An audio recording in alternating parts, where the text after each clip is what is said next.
You ask Tiger to solve. This deals with linear equations with one unknown. The final result is x equals 8. Let's solve it step by step. Simplify the expression. Move the negative sign from the denominator to the numerator.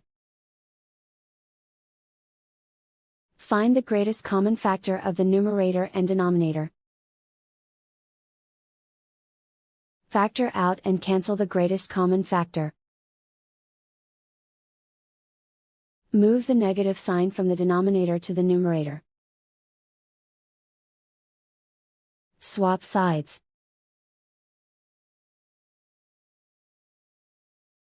Isolate the x.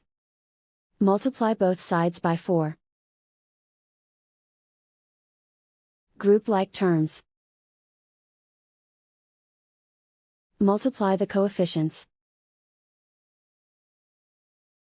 Simplify the arithmetic.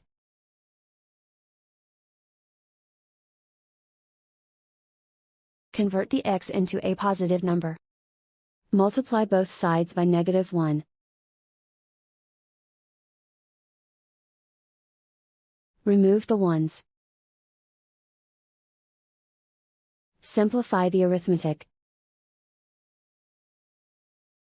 And so the final result is x equals 8.